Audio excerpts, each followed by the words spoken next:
નમસ્કાર મિત્રો, મારી યુટ્યુબ ચેનલમાં તમારું હાર્દિક સ્વાગત છે। આજે આપણે વાત કરવાના છીએ બસ સ્ટેશનમાં રાત્રે 10 વાગે એક છોકરી સાથે બનેલી ઘટના છે। રાત્રિનો અંધકાર ઓરો ઉતરી આવ્યો હતો। આકાશ પર ઘેરી કાળી મખમલી ચાદર ધીમે ધીમે પથરાઈ રહી હતી। રાતના 9 વાગી રહ્યા હતા। બસ સ્ટેશનના સ્ટેન્ડ પર લાગેલી બસો એ પોતાના રૂટ તરફ જવા રવાના થઈ રહી હતી। એકલ દોકલ બસો જ સ્ટેન્ડ પર ઊભેલી હતી। ફેરિયાઓના અવાજો શાંત થઈ ગયા હતા। બસ સ્ટેશનના બુક સ્ટોલ, ટી સ્ટોલ બંધ થઈ ચૂક્યા હતા। લોકોની હાજરી આછી પાંખી હતી। ખભા પર બેગ અને હાથમાં થેલો લઈ લગભગ 25 વર્ષની યુવતી ટિકિટ વિન્ડો પર આવી ઊભી રહી। તપાસ કરતા પૂછ્યું, અમરેલી જવા બસ ક્યારે મળશે? ટિકિટ બારી પરના ક્લાર્કે શેડ્યુલ જોયું અને બોલ્યો, 10:15। તેણીએ હાથમાં પહેરેલા ઘડિયાળ સામે જોયું। હજી તો 8 વાગવામાં 10 મિનિટ ઓછી હતી। તેણે પ્રશ્ન કર્યો કે 10:15 સુધી બસ આવી તો જશે ને? ક્લાર્કે કહ્યું, બેન, આવવાનો સમય એ છે, બાકી ભુજથી આવશે તો મોડું વહેલું પણ થાય ખરું। તેણીએ વાતનો સ્વીકાર કરતા હકારમાં ડોકું ધૂણાવ્યું। બસની રાહ જોતા પ્લેટફોર્મ નંબર 10 પાસેના બાંકડા પર બેઠી યુવતી મોબાઈલ હાથમાં લીધો અને નંબર ડાયલ કર્યો। સામેથી અવાજ આવ્યો, હા બોલ મનીષા। જવાબમાં તેણે કહ્યું, મમ્મી, હું સવાર સુધી પહોંચી જઈશ। થોડી સામાન્ય વાતચીત પછી તેણે ફોન કાપ્યો અને બેગમાં મૂકી દીધો। બાંકડા પર બેઠેલી મનીષાના ચહેરા પર ચિંતા સ્પષ્ટ દેખાતી હતી। સાંજે 5 વાગ્યે તે શાળામાં હતી ત્યારે તેની માતાનો ફોન આવ્યો હતો કે તેના પિતાને હૃદય રોગનો હુમલો થયો છે અને તેમને હોસ્પિટલમાં દાખલ કર્યા છે। તે તેના માતા પિતાનો એક જ સંતાન હતી। પિતાએ રિક્ષા ચલાવી તેને ભણાવી ગણાવી હતી। 1 વર્ષ પહેલા જ અજાપર ગામડે શિક્ષિકા તરીકેની નોકરી મળી હતી। તેણીએ એ શાળાના આચાર્ય પાસે રજા લીધી અને વતન જવા બસ સ્ટેશન આવી હતી। સ્ટેન્ડ પર લાગેલી બાકી બસો પણ ઉપડી ગઈ હતી। બસ સ્ટેશન લગભગ ખાલી ખમ થઈ ગયું હતું। પીળો પ્રકાશ આપતી લાઇટો ચાલુ રહી હતી।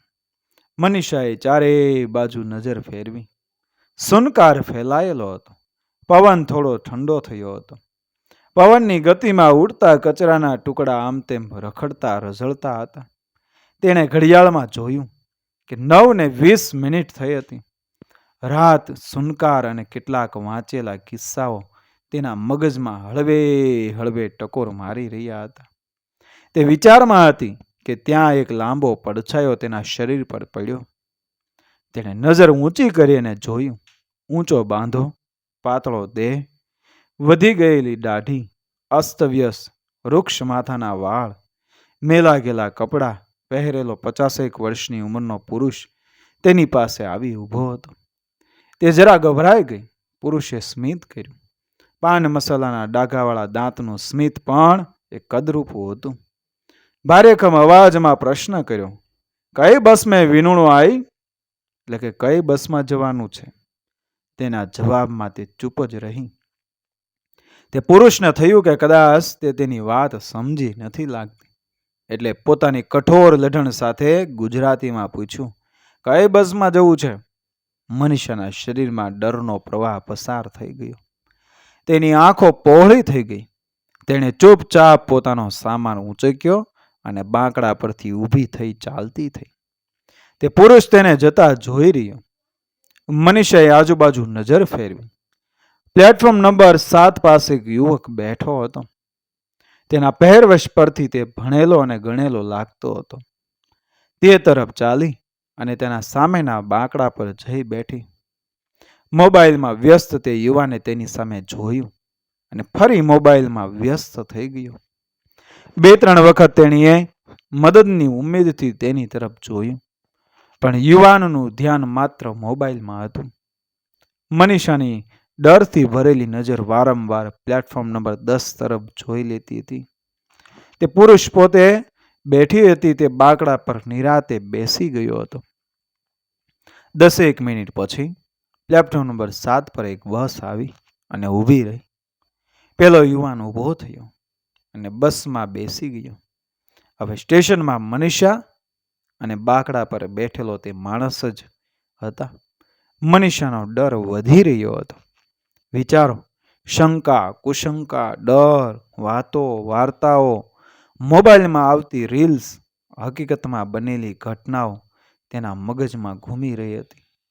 મને મારી નાખશે તો, બીજા 2-3 લોકોને બોલાવી લેશે તો, મારી ઇજ્જત પર. વિચાર માત્રથી તેનું શરીર ધ્રુજી ઉઠ્યું હતું. તેને ડરને કારણે કેટલી વાર આંખો બંધ કરી રાખી, પણ જેવી આંખો ખોલી કે તેની નજર પ્લેટફોર્મ નંબર 10 તરફ ગઈ. તે પુરુષ ચૂપચાપ એક પગને બાંકડા પર ચડાવી બેઠો હતો, જાણે કોઈની રાહ જોઈ રહ્યો હોય. મનીષાનો ભય હવે છુપો રહી શકે તેમ ન હતો. તેના કપાળ પર એ પસીનાના બિંદુ જામી ગયા હતા. હૃદયના ધબકારા તેજ થઈ ગયા હતા. મનોમન તેણે તે પુરુષને અનેક બદદુઆ આપી અને રાક્ષસ તરીકે ગણાવી દીધો હતો.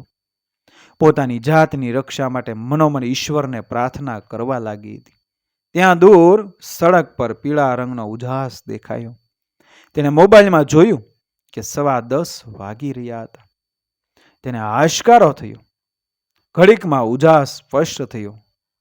બસ આવતી દેખાય. તેણે બોર્ડ વાંચ્યું, ભુજ અમરેલી. તેણે પોતાનો સામાન ઉચક્યો અને પ્લેટફોર્મ નંબર 10 તરફ આગળ વધી. બાંકડા પાસેથી પસાર થતા તેણે નજર નીચી રાખી, જાણે તેણે કોઈને જોયો જ ન હોય. બસ સ્ટેન્ડ પર લાગી કે તે દોડતી તેમાં ચડી ગઈ. કંડક્ટરની સીટ પાછળની ખાલી સીટ પર તે બેઠી અને હાશકારો અનુભવ્યો. કંડક્ટરે બહાર નજર કરી અને હાથ ઊંચો કરતા બોલ્યો કે બાબુ, આજે કેમ તું હજી સ્ટેશન પર છો? કદરૂપું સ્મિત કરતા તે બોલ્યો કે રાત થઈ ગઈ ને બેન, સ્ટેશન પર એકલી હતી. જમાનો કેવો છે એટલે હું અહીંયા બેઠો હતો. હાથ ઊંચો કરી ચાલતો થયો અને તેના શબ્દો સાંભળી મનીષા ડઘાઈ ગઈ. ઘડીક મૂક થઈ ગઈ. કંડક્ટરે તેની સામે જોયું અને બોલ્યો, બાબુ, છેલ્લા કેટલાય વર્ષોથી બસ સ્ટેશનમાં મજૂરી કામ કરે છે. આત્મગ્લાનીમાં ડૂબેલી તેણે જવાબમાં માત્ર હુંકાર આપ્યો અને બસની બારી બહાર નજર કરી. ખાલી સડક પર લાંબા પડછાયા સાથે માણસાઈનું ઊંચું કદ ચાલી રહ્યું હતું. મિત્રો, વિડીયો પસંદ આવે મારી ચેનલ સબસ્ક્રાઈબ કરો, ફોલો કરો, શેર કરો. મળી આવી જ ઘટનાને પ્રેરણાદાયક વાર્તાઓ સાથે આગળના વિડીયોમાં બન્યા રહેજો મારી ચેનલ સાથે. જય શ્રી કૃષ્ણ, રાધે રાધે, જય શ્રી રામ.